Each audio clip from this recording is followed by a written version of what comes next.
Bonjour à tous. Je viens faire un appel à vous aujourd'hui. Vous le savez, les fêtes de Pâques approchent à grands pas.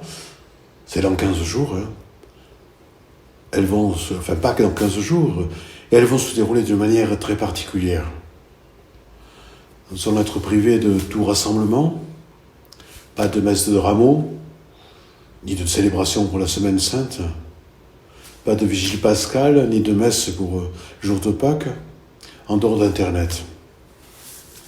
Alors nous sommes tous confinés, et puis nous avons à cœur de rester confinés, de respecter l'obligation de rester chez nous pour le bien de tous. Alors, est-ce qu'on en reste là?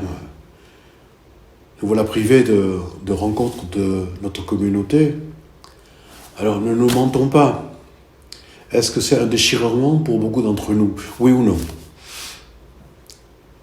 Pire, allons-nous faire comme si les célébrations de la mort et de la résurrection du Christ ne nous manquaient pas? Ça serait dommage.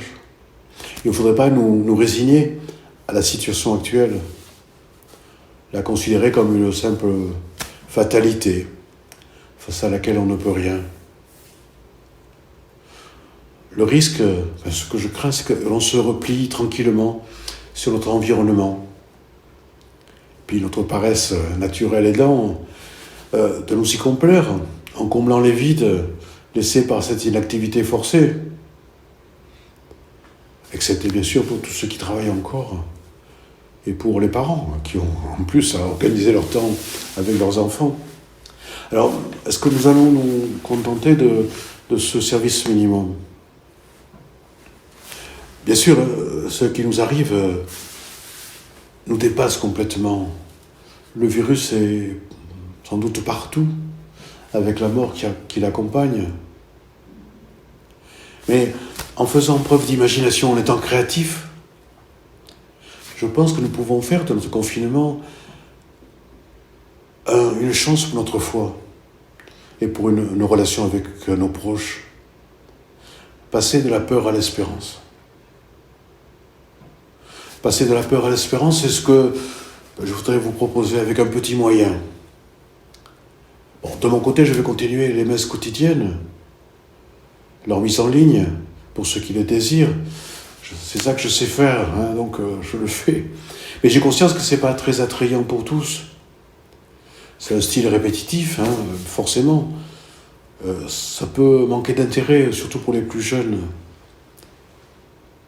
Alors, de notre côté, nous allons faire des efforts pour en faire un peu plus, pour que les temps de rameaux, de la Semaine Sainte, de Pâques, soient plus vivants, un peu plus festifs.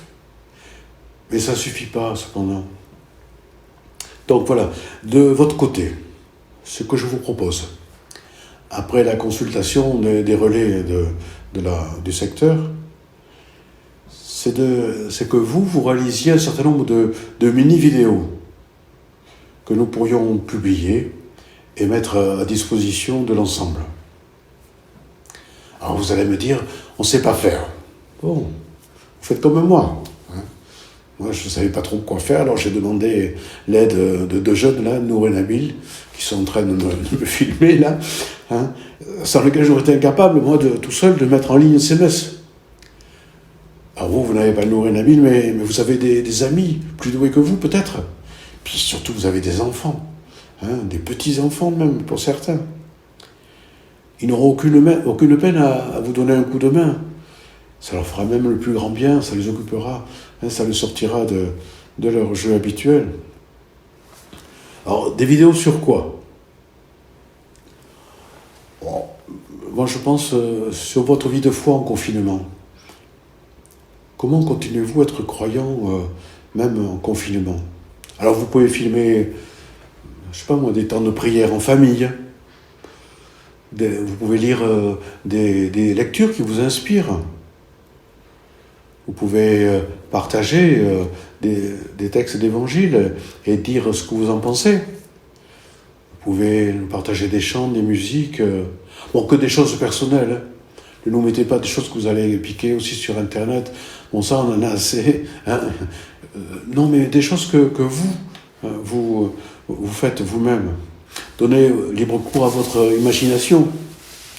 Et puis laissez une place aux enfants de tous âges. Filmez leurs jeux, leurs dessins, donnez-leur la parole. Sollicitez même les ados, eux en particulier, pour qu'ils vous aident sur le fond et puis sur la forme. Alors voilà la proposition. Vous nous envoyez tout ça par l'intermédiaire du secrétariat et nous le mettrons en ligne sur la chaîne Secteur Pastoral, la chaîne YouTube, pour que tout le monde en profite. Nous allons vivre, grâce à vous, j'espère, comme ça, des fêtes pascales confinées, mais riches de partage.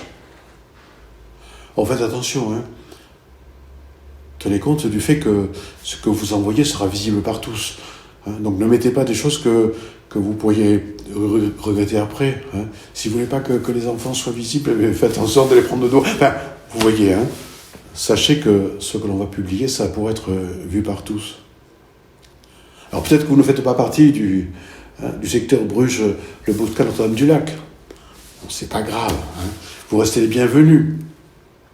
Mais donc envoyez-nous ce que vous voulez, mais vous pouvez aussi questionner vos paroisses. Vous pouvez être force de proposition là où vous êtes pour dire bon, et vous, et nous dans notre paroisse on fait quoi? Peut-être certains pensent qu'ils ne sont pas croyants. Pas de problème, vous pouvez aussi participer à votre manière. Bon, surtout si Pâques ne se réduit pas pour vous à la chasse aux œufs. Vous pouvez nous en mettre un peu, mais pas trop quand même. Qu'est-ce que c'est Pâques pour vous? Qu'est-ce que c'est que changer de vie? Alors vous pensez peut-être qu'en prenant ce moyen, on exclut ceux qui n'ont pas Internet.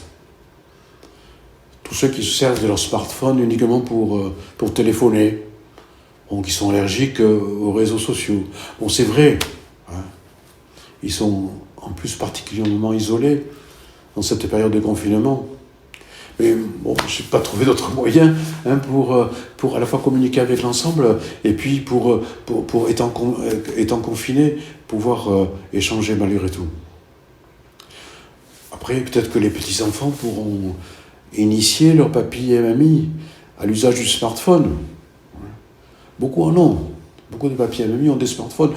Et peut-être qu'on peut les aider. Vous pouvez aussi partager vos expériences avec les gens les plus isolés, en utilisant les moyens qu'ils connaissent. On ne peut pas les rencontrer physiquement, mais peut-être qu'il y a des choses de possibles. Soyez inventifs. Appelez ceux qui vivent la fracture numérique, comme on dit. Parlez-leur.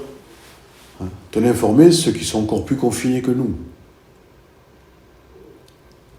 Bon, je voulais vous dire enfin que ces suggestions, ce ne sont que des propositions. C'est ça qui nous est venu à l'esprit en parlant les uns avec les autres. Vous avez peut-être d'autres idées, d'autres démarches à nous proposer. Surtout, n'hésitez pas à nous en faire part. Nous verrons comment les mettre en œuvre, les partager à tous. Mon souhait le plus cher, vous le comprenez, c'est que les liens qui unissent notre communauté, qui se manifestent souvent essentiellement dans les célébrations dominicales, mais que ça ne se distende pas trop au cours de cette période. Et que chacun, à sa façon, invente les moyens de vivre pleinement sa foi dans le partage. Alors voilà mon appel. Est-ce que je peux compter sur vous? Est-ce qu'on peut faire de ce site YouTube là qu'on a créé un vrai lieu de partage et d'échange entre chrétiens, entre gens qui ont à partager leur foi et leur espérance? Je compte sur vous.